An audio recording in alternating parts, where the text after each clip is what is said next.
Over the last few years of watch collecting, I've started to see a lot more watches than I'd ever previously seen before because I was more actively searching out these watches, seeing what other people had in their collections, seeing what diversity was out there.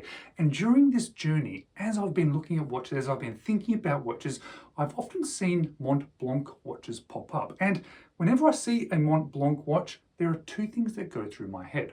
First of all, I think, wow, that's a good looking watch. And I do this almost every single time I see a Montblanc watch, no matter which model it is.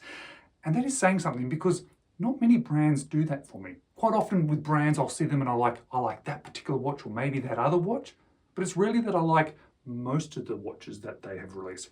Montblanc watches, however, I quite like almost all of their designs. The second thought, however, though, is this just a fashion brand? Is Montblanc just one of these sort of luxury brands that is also now pushing out watches? Today, I'm going to talk about that just a tiny little bit. But today, I actually just want to show you my brand new Montblanc purchase.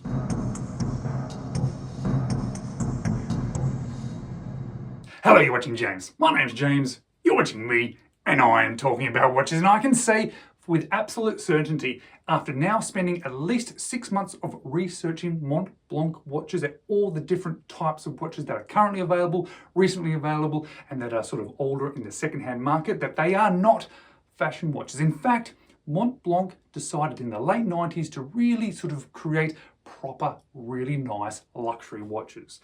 And from my understanding, and it is a bit of a simple understanding perhaps, they ended up sort of producing two types of watches. They end up producing sort of semi-affordable watches, and when I say semi-affordable watches, I mean more maybe Oris sort of priced watches that contained ETA or Solida movements, but then they also made a whole heap of more luxury high-end watches. And no matter which ones you went through or which one you decided on buying, if you were going to buy a Montblanc watch, they were both really nice. There were just these two sort of segments, semi-affordable, but with Swiss movements that are sort of bought off the shelf versus their own movements, which were made from Minerva, which is a company that they purchased and integrated into the Montblanc watch factory. I've also noticed on this journey of looking into Montblanc watches that the prices of them are all over the place. In fact, if you like one of these Montblanc watches, do not buy a brand new, because the prices on the used market or the grey market are so much lower than the brand new RRP. So keep that in mind if you ever decide to buy a Montblanc watch. And also keep in mind the sizing of these watches, because I've noticed through looking through the current catalogue and their back catalogue that they can be quite big watches.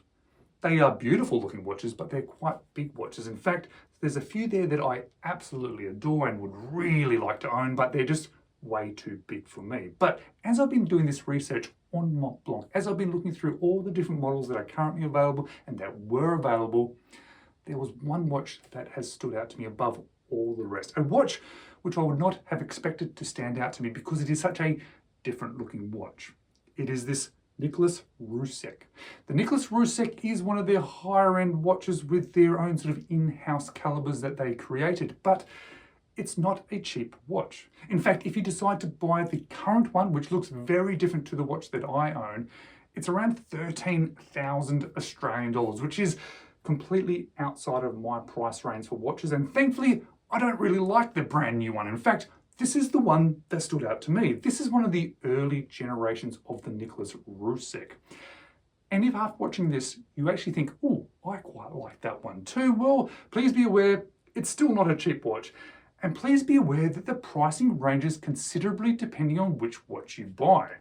In fact, it's taken me this long to find this particular watch because normally I put the time and energy into finding the right watch at the right price, in the right quality, with the right packaging.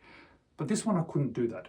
This one, I couldn't find the right one with all the surrounding packaging and things for the right price. It was just outside of my price range. So for the very first time, I decided to buy one of the more cheaper variations, one with no packaging, no original strap, no papers, which is definitely not what I normally do. I also bought one that was well used, it's got some marks on it, and I decided that that is the right one for me because of the price range. Because over the last 6 months of looking at these watches, I can tell you right now, on the used market, they range from around about 4,000 Australian dollars all the way up to around 10,000 Australian dollars, depending on which one you buy. One that is well used, missing some stuff, or basically never been worn with everything that it comes with. I chose one of the cheaper options. I still waited some time to get the right one for myself, and I actually really was considering spending more on this one to get it on the bracelet with the original packaging and being in slightly better condition, but I'm so glad that I didn't, because it would have been too much money for me to spend. I'm very happy with my purchase. So today, I just want to show you around this watch because there is so much to show you. This watch has so many features, so many details. In fact, there's so many things that have stood out to me that I can't even say how many things. So today, it's sort of like a first impressions of a second-hand watch. But it's actually more just me showing you, wow, look at this, wow, look at this, wow, also look at this. So let's do that. So this time, no box, no packaging, no original strap. In fact, the strap that I've got on this watch today is actually from my Hamilton, and I think it actually looks quite good on this watch, but it does have the original hardware, which is good. But when I bought this Montblanc Nicolas Rieussec 7138, I would normally say these are 5 things that stood out to me, or 10 things that stood out to me, or 3 things that stood out to me. But because there's so many things that stood out to me about this one, I'm just going to point out all the different features about it. Let's just start off with the basic sort of complications of this watch, because it's obviously a chronograph, a mono pusher chronograph. It's also a GMT. It is a true GMT. You'll see the GMT hand there is blue and it's blued. And you'll also see it's the sort of shape of a fountain pen tip. Being Montblanc, obviously they're known for their fountain pens, so that is a little bit of a nod to that. It's also the exact same shape as the hour hand, so when you move the hour hand over the top of it, it completely disappears if you don't want that GMT complication shown. We have a day and night indicator over here, date indicator here. This disc here that you can see that is spinning, that is technically the chronograph second hand, but because of the movement type that is in here, you can keep it running continually without it affecting the movement. So I always like to have a bit of movement on the dial, so I leave that one running. And we've got the minute counter here. Being a mono pusher chronograph, it means it doesn't have the 2 pushes. So to stop, you stop, reset, restart, all with the same button. This particular model actually comes with a couple of different color variations. I like this one because it has like a dark gray in the center with some gray accents up here. And it's not really until you put it under this macro lens that you really start seeing all the little details that show this watch off as something a little bit extra special, something that has really sort of surprised me how many details are on that dial. When you look beyond that dial as well, there's still a lot going on. You'll see it's all polished. That single mono pusher there. You see these little lugs are quite chunky. There's a big step down on the lugs as well. Signed crown with that Montblanc symbol there. It's like an enamel, sort of black and white, which is very cool. But the thing that stands out to me almost as much as everything that's going on in this dial is the back of this watch, the movement that has been used. The movement is something very special. It is by far the best looking movement in my collection. It is something that has been capturing my attention since this watch arrived. I've been taking this watch off my wrist continually just so I can stare at this movement. There is so much going on here. And when I do end up doing more of a full in-depth review of this one, which is something I do want to do, I'm going to talk a lot more about this movement because there is so much to say.